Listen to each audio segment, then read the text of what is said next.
Hey guys, what's up? Welcome to the Sunny Side Up podcast. I'm your host, Andrew LaPrade. Today I have none other than Christina Dahl. Christina Dahl has worked with the likes of Eric Billinger, as well as other musicians in the game. And today we're going to get to know her. Christina Dahl, what's up? What's poppin'? It's good to see you, man. It's good to see you. So let's just hop into it. Let's get into the origin story. I've been seeing you on Instagram as far as with this whole mental health thing that you're going on, a whole new journey. But let's start at the beginning with like how the music started, where you're from, etc. Okay, that is so hilarious. I'm so sorry. I just got a call just like you said. I told you, man. I told you. I'm sorry. It was just hilarious.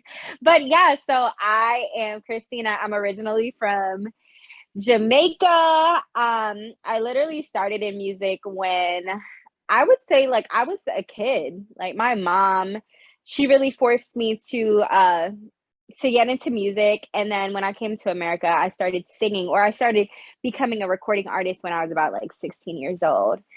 And I'm so sorry. What was your other question? Nah, you good. Like I'm like, it's crazy that you said you became a recorder at 16 because like, we have history. I know you in high school. So like hearing somebody say that they're a recording artist back then is just like crazy. So how was you accepting that pressure at 16 years of age? Like It was no pressure for me because I mean everything is all about like growing, right? So that was my introduction to recording and learning the skill. I wouldn't necessarily consider myself a master back then. I did get signed at 18, but I was still defining who I was at that time.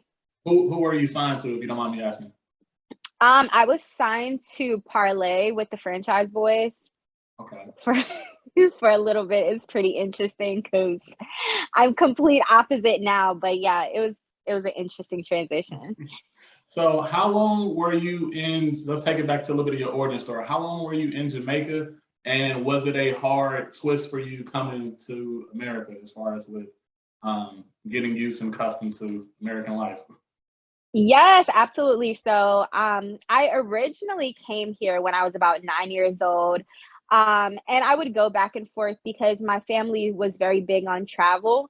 Mhm. So I was going back and forth up until I was 14. And then I started my immigration process really around 15 years old. And yeah. So so then I came. I'm sorry. No, that's crazy. So that's a lot to kind of unpack a little bit though. You're 15, you got a music career the following year, you have to go through whole immigration process. So just talk to me a little bit about that briefly, like that whole unpack of getting used to that stuff. Did you feel like at times you wanted to maybe give up because of all the stuff that you were dealing with to just simply get over here? Well, honestly, I've never been the type of person to give up. I wasn't raised that way. Mhm. Um, However, it was definitely complicated trying to get accustomed to a different culture.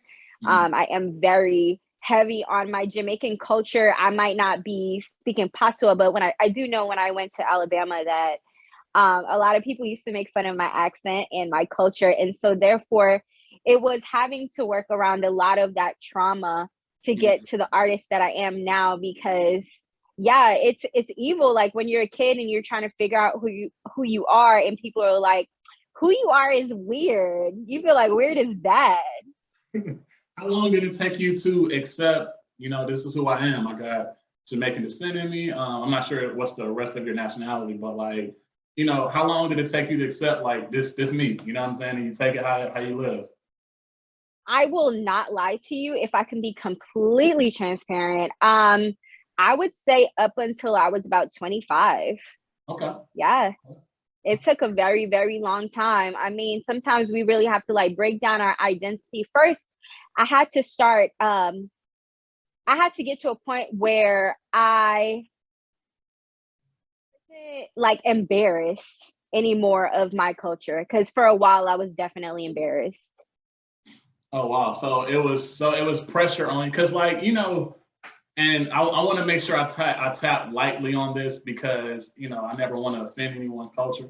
But there's certain cultures that's like real big into success, and for lack of excuse me for lack of better terms, but like they want to make sure that like, hey, whoever's representing us, we're successful. So talk to me a little bit about that pressure because I don't know how it is, Jamaican. I guess pressure of like saying, hey, you got to represent where you're from. Did you experience a lot of that, and how did you get over that hurdle if it was a hurdle? Would you mind repeating the first part of your question? Yeah. So like you spoke about, like you wanted to just make your people proud, and how you guys are kind of like prideful in a sense. So I was saying like with certain cultures, and I wanted to tap lightly on it because I don't want to offend anyone's culture. But like, how certain cultures be like, they're really big into like being success. Everything has to be perfect. And sometimes that can come with pressure. So I was asking, did you experience any of that within, your Jamaican heritage of coming over here and trying to fulfill the task that you had at hand?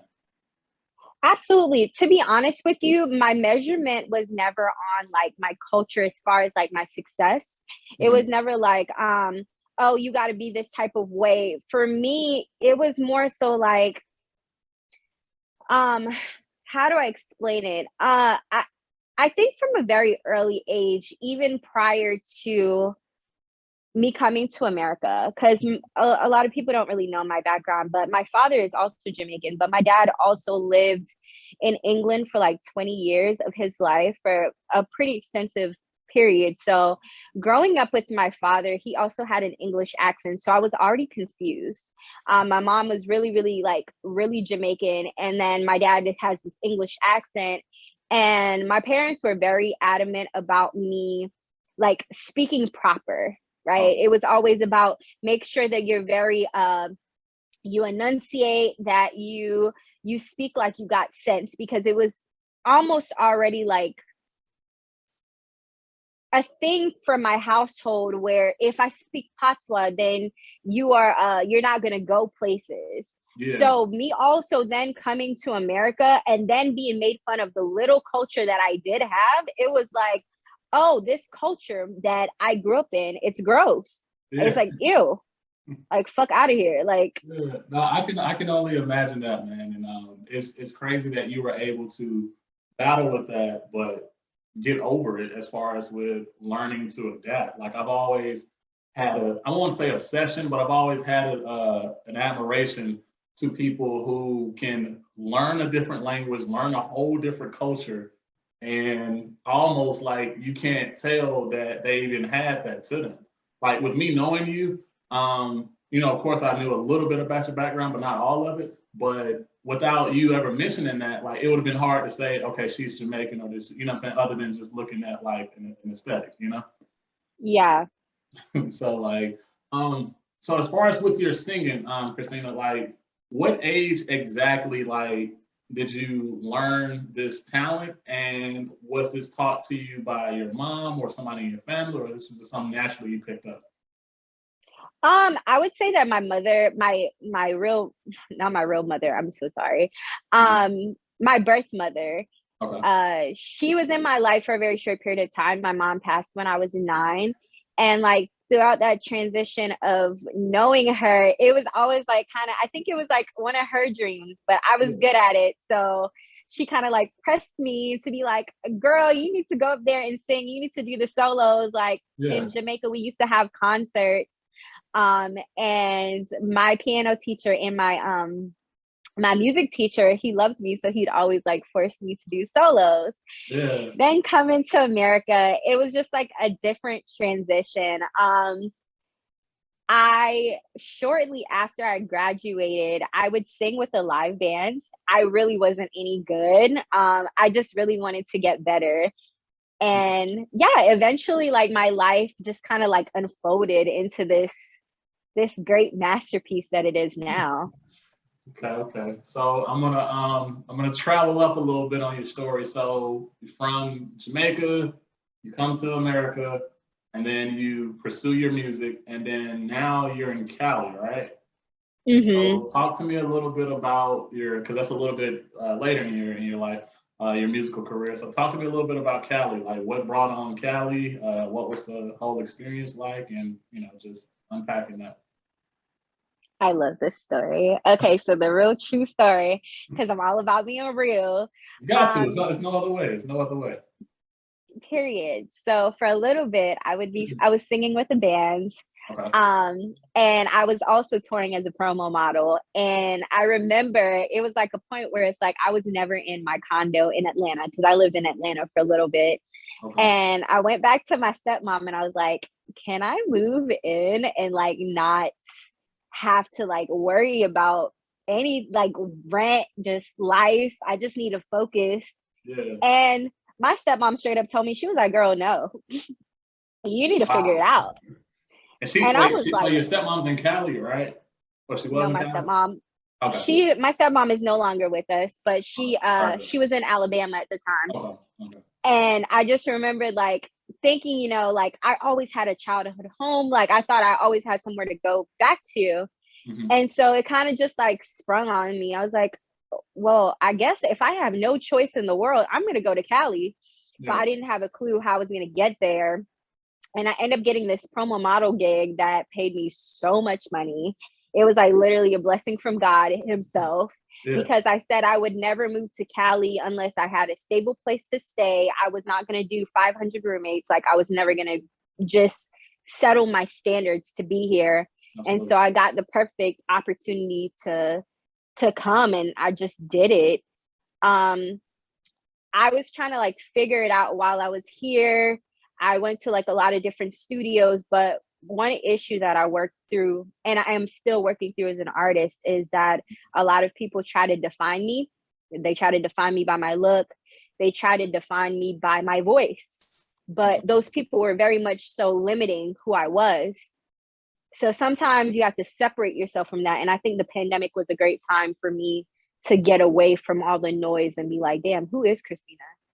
Yeah, so let me go back to what you said, because I was paying attention to that part where you said they try to define your voice and they try to define, I guess, who you are as an artist. Is there a major, I would assume there's a major frustration with that, and how do you figure out, or how do you do like, hey, I am this artist, this is who I want to be? And is that more of record label type deal, or is this just the public appearance of just everyone in general? I think it has nothing to do with record labels. I think it's all about people. I think even outside of music, everybody naturally projects who they are. So if someone is limited in mindset, they're never going to be able to see who you truly are. So that's exactly what I've went through, because I have a very soft voice. Mm-hmm. I've had people come to me that be like, girl, I don't know, your voice is a little bigger than you're making it. But because I have listened to everything that I was conditioned to, I always felt like my voice was a soft voice, until I realized I had to clear the noise. So clearing the noise is saying, hey, I'm feeling like these people are not aligning with me. I'm just going to get out the way right quick. Yeah. Maybe I might not do music for a little bit. I definitely quit like 800 times. I was supposed to have an album out every year, never happened. Yeah. Like I'm still working on it now, but it's just because I had to definitely work through what people thought I was and who I really am. Yeah. Now I got it. Well, I mean, that's number one. I'm glad that you got it, because a lot of people, they get lost in that and they end up drowning in that. And the fact that you were able to come out of that, and I know that your album is going to come out, is going to be fire, because now you actually got something to tell. Like you actually have experience. So that brings me to my next question. How much of your music is in relation to your own life, or something that you may be inspired by? Ooh, I love this question so much, because I'm going to say none of it.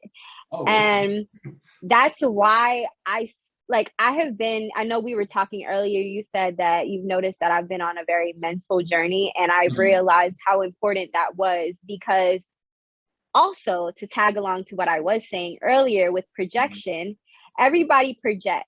So you have to find out who you truly are. And Okay. for me, a long time ago, I assumed that every music that came out came from a made up place. Like everybody was just making shit up. And so every time I would get in the studio, I'd be why can't make stuff up? Like everybody makes stuff up and it sounds so good. Yeah. And it hit me one day, like just ironically, I was writing and I was like, wait, this is quality right here. Cause it was my real life. Yeah. So I would literally say the entire duration of my career, I have been trying to be something I wasn't.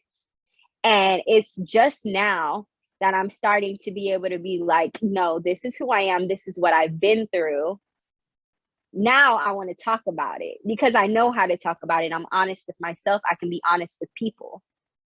Okay. Yeah. So now you would say, because I think every artist kind of goes through that, like, especially for you starting out so young, it's like everybody tries to pin you like, okay, be this person, be this person. And now you're like, you know what? F that. Like, I'm finna be this, and now my music is projected this way. So that has to feel amazing to you, right?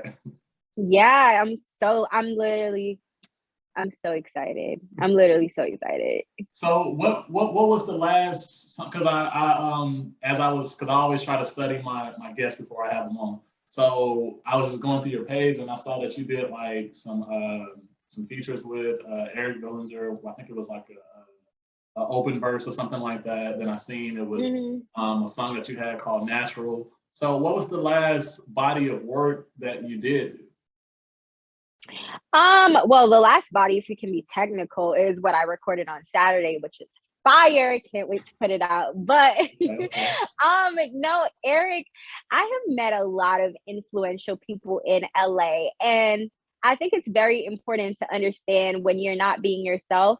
Like Mhm. I don't feel like I was able to connect with people because I didn't know who I was. But Mhm. Eric is a person that I have been listening to for many years. And ironically, I just got connected into his circle and I get to listen to him record sometimes. And I think that he's just such a phenomenal uh embodiment of an artist. Also, my really good friend BJ, the Chicago kid, like he is amazing. I love him so much. He has also been a really high influence in my ear, training my Mhm. ear.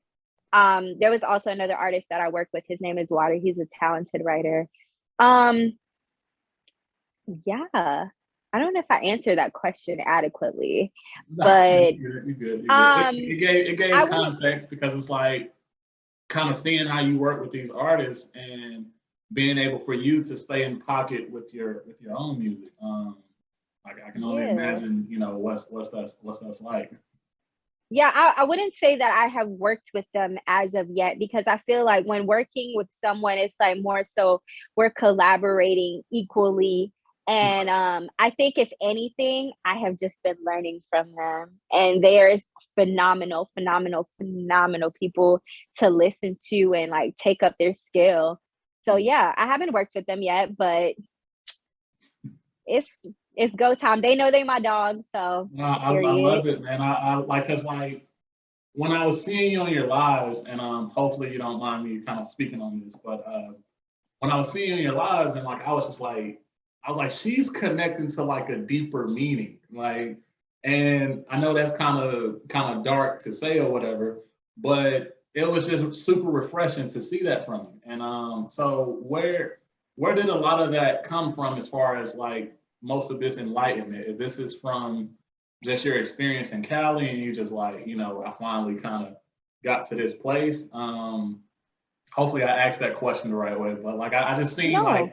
a lot of growth through your social media, and I'm proud of it actually. I like it a lot. So I was just wondering what was the inspiration behind that? Did you just seek change, or like what was it that you were trying to accomplish?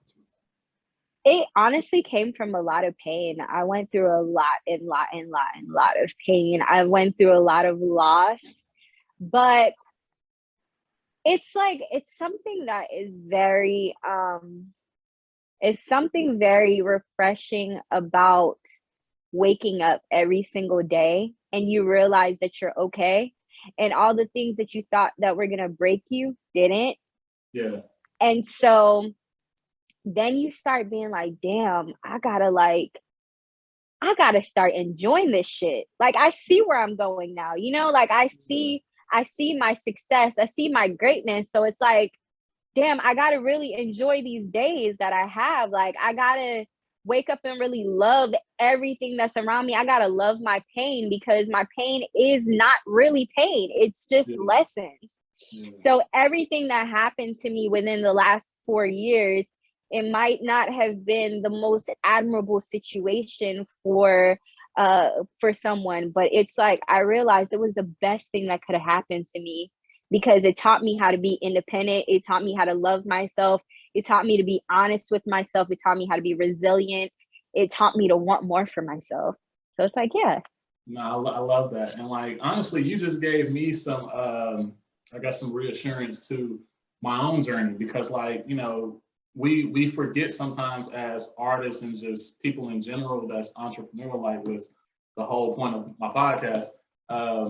We forget to enjoy it. Like, you're working so hard within it that you forget the little things. And like, so I keyed in on that. That was real good right there. I like that.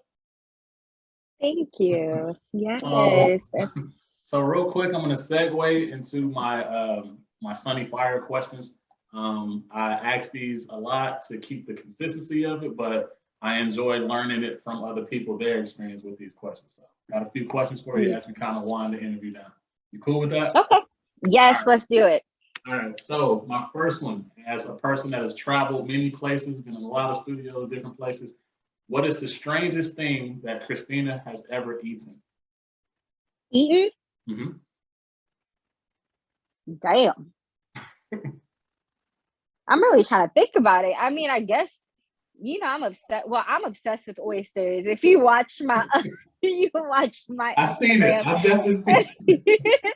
I stay eating some oysters, but it was like so random because I don't even know where the idea came from. It doesn't look appetizing at all. But I was in New Orleans one time and I was just like, I'm gonna try oysters and I'm just gonna try to like it.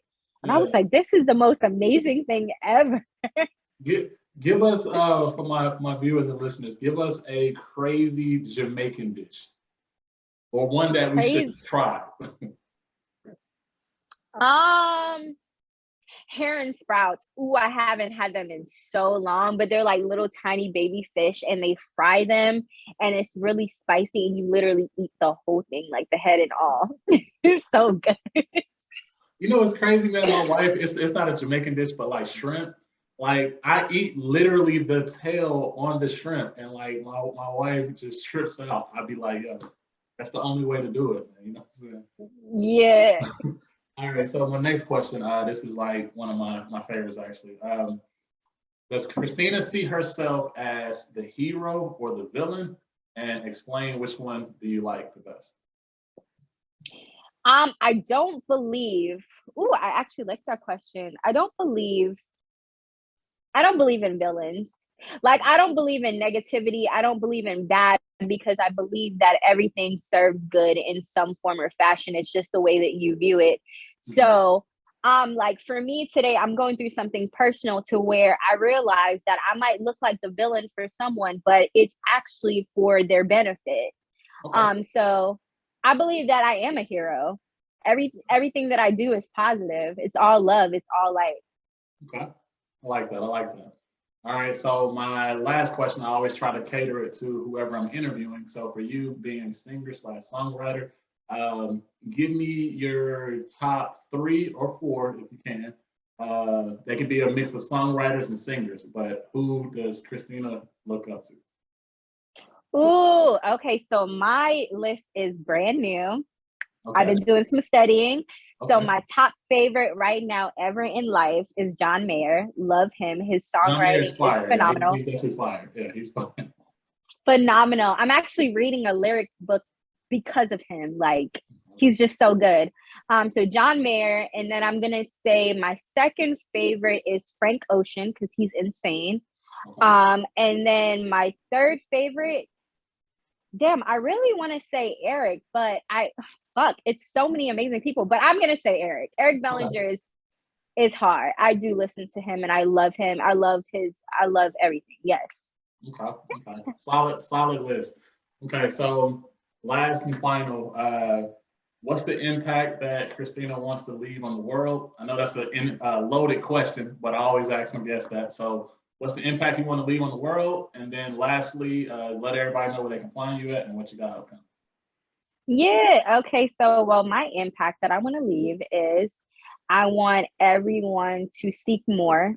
I want everyone to trust themselves and love themselves and know that everything will always be good, and that we can actually change the world with love and compassion with everybody. And I think that will set ourselves free internally. And yeah, so where you can find me on Instagram, Christina Dahl Music. Hello. I'm on Facebook. I always be trying to answer my DMs to the best of my ability. I am working on some new music. I'm not really sure what date it's going to come out, but with the hopes, summer is mine. Period. Right. So yeah, that's it. Well, I appreciate you so much, Christina, for coming on my podcast, for giving me a shot. I learned a hell of a lot about you today, and I'm definitely going to make sure I unpack this on my journey through this podcast. I just want to thank you for coming on to the Sunny Side Up podcast. No, thank you also for having me. And yeah, it's really great that I've met you a long time ago, but you still kept in contact with me, and that you're doing really amazing things. So I say keep thriving, keep being blessed, and yeah, thank you for having me. Appreciate it, man. All right, Christina, man. Be safe, man. See you.